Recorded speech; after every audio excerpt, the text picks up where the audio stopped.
Videos എല്ലാം എല്ലാവരും കണ്ടെന്ന് വിശ്വസിക്കുന്നു. കാണാത്തവർ കാണുക, എന്നിട്ട് എല്ലാവരുടെയും വലിയ അഭിപ്രായങ്ങൾ എന്നെ അറിയിക്കുക. എനിക്ക് ഒത്തിരി നല്ല കമൻസ് കിട്ടി, അതിന് എല്ലാവർക്കും ഒത്തിരി നന്ദി. ഇന്ന് ഞാൻ ഉണ്ടാക്കാൻ പോകുന്നത് വളരെ ഈസി ആയിട്ടും ഹെൽത്തി ആയിട്ടുമുള്ള ഒരു ഈവനിങ് സ്നാക്സ് ആണ്. വൈകുന്നേരം നമുക്ക് ചായയുടെ എളുപ്പത്തിൽ ഉണ്ടാക്കാവുന്ന വളരെ ഹെൽത്തി ഈവനിങ് സ്നാക്സ് ആണ്.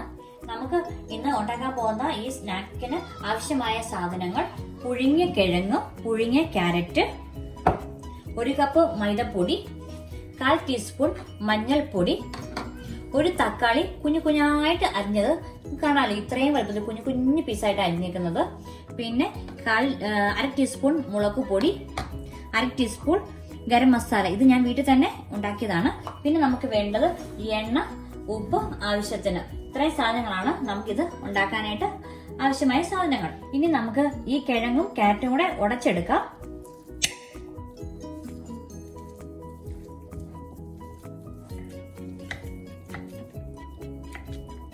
ഓക്കെ, ഇപ്പൊ ഞാൻ ഇത് രണ്ടും കൂടെ നന്നായിട്ട് ഉടച്ചു വെച്ചിട്ടുണ്ട്. ഇനി നമുക്ക് ഇതിലേക്ക് തക്കാളി ഇട്ട് കൊടുക്കാം.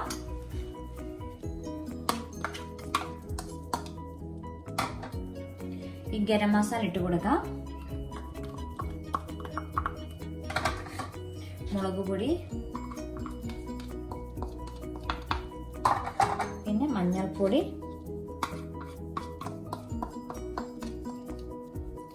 ഇതെല്ലാം കൂടി ഇട്ട് നമുക്കൊന്ന് യോജിപ്പിച്ചെടുക്കാം.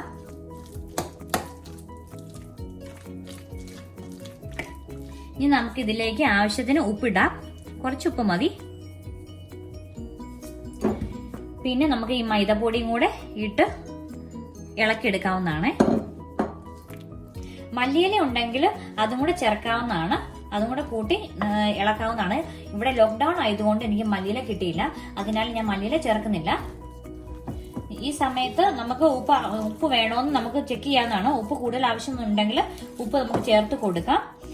പിന്നെ അതുപോലെ തന്നെ മുളക് ഒത്തിരി ആവശ്യമുണ്ടെങ്കിൽ മുളകും കൂടെ ചേർത്ത് 1-2 മുളകും കൂടെ നിങ്ങൾക്ക് ആഡ് ചെയ്യാവുന്നതാണ്. പിന്നെ മുളക് വേണ്ടെന്നുണ്ടെങ്കിൽ കാശ്മീരി ചില്ലി പൗഡർ ചേർക്കുകയാണെങ്കിൽ എരിവും കാണില്ല, അതുപോലെ ഇതിന് ഒരു കളറും ലഭിക്കുന്നതാണ്.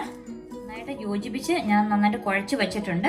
ഇനി ഈ സമയത്ത് നമുക്ക് പാൻ വെക്കാവുന്നതാണ്.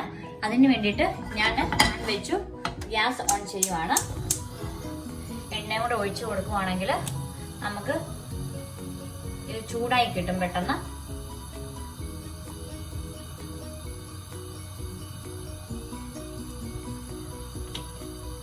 ഈ കുറച്ച് വെക്കാവുന്നതാണ്. ഈ സമയം കൊണ്ട് നമുക്കിത് ചെറിയ ഉരുളകളാക്കി വെക്കാം. ഇനി നമുക്കിത് ചെറിയ ഉരുളകളായിട്ട് ഉരുട്ടിയെടുക്കണം. അതിന് വേണ്ടിയിട്ട് നമുക്ക് കുറച്ച് മൈദപ്പൊടി ഈ കട്ടിപ്പൊടിലോട്ട് ഞാൻ ഇട്ട് കൊടുക്കുവാണ്. കാരണം ഒട്ടി പിടിക്കാണ്ടിരിക്കാൻ വേണ്ടിയിട്ടാണ്. അല്ലെങ്കിൽ നമ്മൾ ഉരുള ഉട്ടുമ്പോഴത്തേക്കും നമ്മുടെ കയ്യിൽ ഒട്ടി പിടിക്കും. നമ്മൾ ചെറിയ വട്ടത്തിൽ ഉരുട്ടിയെടുക്കാൻ വേണ്ടിയിട്ടാണ്, ചെറിയ ചെറിയ ഷേപ്പില്. ഇതിനകത്തേക്ക് ഇടുവാണെങ്കിൽ നമുക്ക് നന്നായിട്ട് യോജിപ്പിച്ച് നമുക്ക് ഉരുട്ടിയെടുക്കാൻ പറ്റുന്നതാണ്. അപ്പൊ ഇതുപോലെ ഞാൻ ഇത് ഒത്തിരി ഉണ്ടയാക്കാണ്ട് ഇച്ചിരി ചെറുതായിട്ട് പരത്തിയെടുത്തിട്ടുണ്ട്. ഇതുപോലത്തെ ഇങ്ങനെ പരത്തിയെടുക്കുവാണെങ്കിൽ നമുക്ക് പെട്ടെന്ന് ഉള്ളിലെ ഭാഗവും പെട്ടെന്ന് വെന്ത് കിട്ടുന്നതാണ്. ഇനി അത് എണ്ണയിലോട്ട് ഇടുവാണേ. നമുക്ക് 1 മിനിറ്റ് വരെ വെക്കാവുന്നതാണ്. 1 മിനിറ്റ് ആകുമ്പോഴത്തേനും നമുക്ക് മറിച്ചിടാവുന്നതാണ്. 1 മിനിറ്റ് ആയിട്ടുണ്ട്. ഞാനിത് മറിച്ചിടുവാണേ. നമ്മുടെ ചില മക്കളൊക്കെ ആണെങ്കിൽ വെജിറ്റബിൾ ഒന്നും കഴിക്കുകയല്ലോ. അപ്പൊ ഈ രീതിയിൽ ഒന്ന് റെഡിയാക്കി കൊടുക്കുകയെന്നുണ്ടെങ്കിൽ അവർക്ക് ഒത്തിരി ഇഷ്ടമാകും. ഇനി ഇതെടുത്ത് ഒരു പ്ലേറ്റിലോട്ട് വെക്കാവുന്നതാണ്. ഞാൻ പ്ലേറ്റിലാണെങ്കിൽ ടിഷ്യൂ പേപ്പർ വെച്ചിട്ടുണ്ട്. അപ്പോൾ ഇത് എണ്ണ അങ്ങ് വലിഞ്ഞോളൂ. ഇപ്പോൾ നമ്മുടെ ഈവനിങ് സ്നാക്സ് ഇവിടെ റെഡി ആയിട്ടുണ്ട്. ഇത് നമുക്ക് ഏത് ഷേപ്പ് വേണമെങ്കിലും തയ്യാറാക്കി എടുക്കാം. ഞാൻ ഇത് കുറച്ച് റോൾ ചെയ്തും കുറച്ച് പരത്തിയുമാണ് എടുത്തേക്കുന്നത്. നിങ്ങൾക്ക് എല്ലാവർക്കും ഇഷ്ടമുള്ള ഏത് ഷേപ്പാണോ ആ ഷേപ്പ് അനുസരിച്ച് നിങ്ങൾക്ക് റോൾ ചെയ്തോ ഏത് ഷേപ്പ് വേണമെങ്കിലും തയ്യാറാക്കി എടുക്കാവുന്നതാണ്. പിന്നെ ഇത് ഈവനിങ്ങിൽ കുട്ടികൾക്കൊക്കെ വളരെ ഇഷ്ടപ്പെട്ടതാണ്. ഇത് നന്നായിട്ട് നല്ല ടേസ്റ്റിയാണ്. ഞാൻ ഇത് മുറിച്ച് കാണിക്കാം. ഇതാകെ നന്നായിട്ട് വെന്ത് വന്നിട്ടുണ്ട്. നിങ്ങൾക്ക് കാണാമല്ലോ, നന്നായിട്ട് വെന്ത് വന്നിട്ടുണ്ട്. അതുപോലെ ഇത് നമുക്ക് സോസിനകത്ത് മുക്കി കഴിക്കുവാണെങ്കിൽ വളരെ ടേസ്റ്റി ആയിരിക്കും. ഇത് ടൊമാറ്റോ സോസ് ആണ്, ഇതിനകത്ത് മുക്കി കഴിക്കാവുന്നതാണ്. Thank you for watching.